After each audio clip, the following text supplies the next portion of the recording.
Hello and welcome. This is Truthful, your French veteran GM.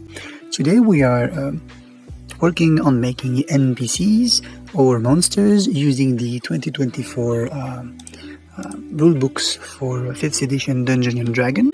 Today I've decided to work on a dwarf unit, and as many have noted with the 2024, there are no specific dwarven units in the creature manual, in the monster manual.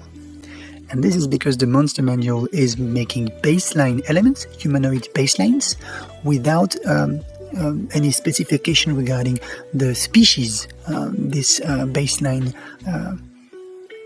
would have or could have. My take on the 2024 is that it's an opportunity to take the baselines they made and make it whatever you want. It's actually a chance to make a better or more personalized version of everything you want to use or play.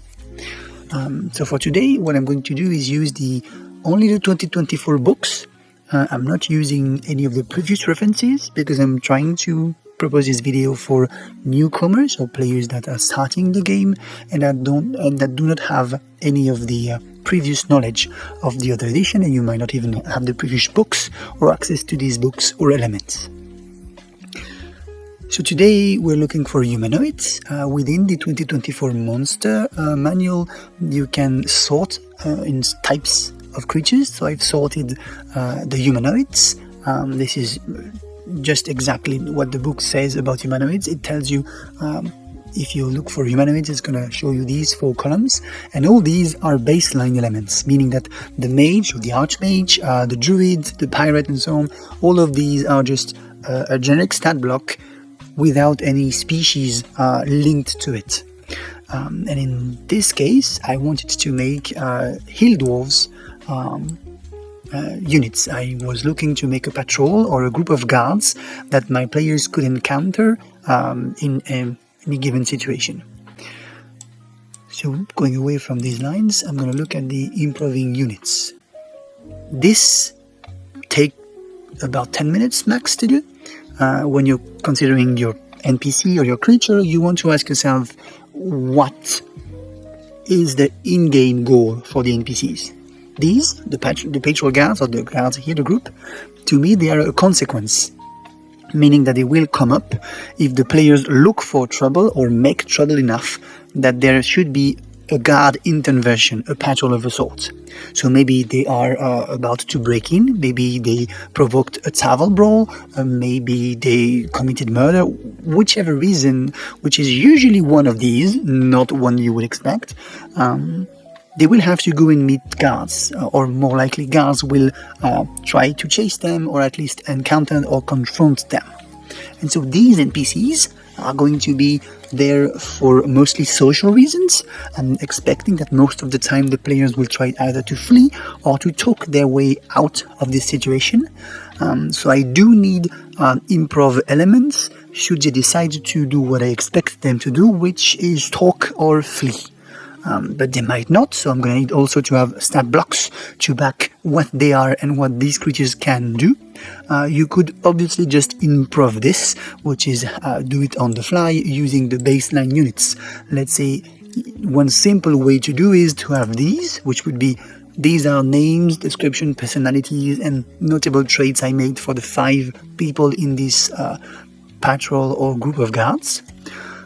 And it helps me to describe to them, or should they decide to talk to one of them, I could then make, oh, this guy is called Harold and blah, blah, blah. This is my baseline elements for improv, and you can use it in many other settings. So I gave them names, I gave them a quick, very rough description. I just need something simple. Personalities, should I need to use them in action and have them talk or react to the others, I need to have some personality for them, and their notable traits. Going back up here, I said what the game goal is for these. These are consequence NPCs. What do I want to make with this patrol? I'm looking for a hill dwarves patrol, and I'm looking for various types, meaning that I'm not trying to make just a one stat block. I'm going to need 5 stat blocks because I'm making very different types of guards.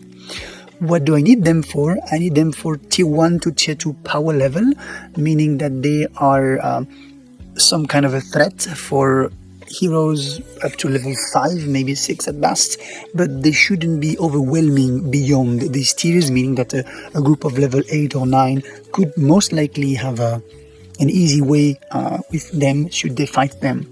I'm not particularly fond of overpowered cards, meaning that players would have a moral choice and not a mechanical effect choice of having to decide if they want to fight, kill guards or not, more than they just would be, oh, these guards are too powerful, we're gonna surrender and do the good thing because the guards are too powerful for us.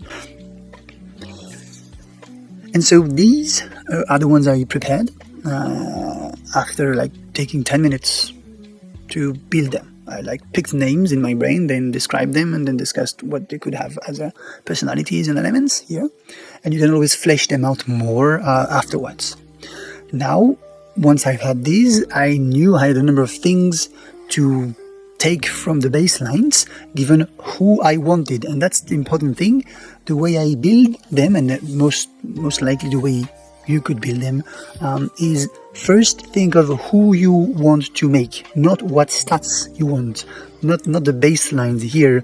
First, who they are. Once you have who they are, for instance, this one is a small dwarf female, it's a mage. Since it's a mage, I'm gonna need a mage stat block. But I don't need this exact stat block, so I'm gonna take the mage stat block and turn it into whatever I use for a stat block for a dwarf. I did Razel, this is the mage female. The important thing is not the feature from the Foundry system. What I want to enlighten here is I took the stat blocks here and I made them and I put them into this NPC stat sheet, but I made a couple of adjustments. The adjustments I made are the following. I gave it one more strength and one more constitution. I gave them dwarven resilience and stone cunning. Where did I get these changes from? I used the dwarven information. So one quick line about dwarven informations. The dwarven traits, or the dwarf traits, in the 2024 are just this. Creatures are medium, humanoid, they have a speed, and so on. I used these 3, and these 4 actually. I gave them more constitution. My Raziel has 12 constitution instead of 11, because I consider that the more HP is roughly they have a better constitution. Dwarven resilience I took as it is. They have resistance to poison and they have advantage against poisoned. That's as it is. Dark vision, I gave them dark vision. Stone cunning, I changed it, meaning that instead of giving them like a tremor sense, which I don't really like, I gave them a blind sight of 10 feet when they use stone cunning, just because I find it funnier that way. It's more about how you want to do and not about what it should be. And that's one of the more important things. It's more about what kind of vibe you want to go with for your characters and what kind of game you're playing than respecting in some ways a specific, very narrow definition. And that's one of the good things of the 2024.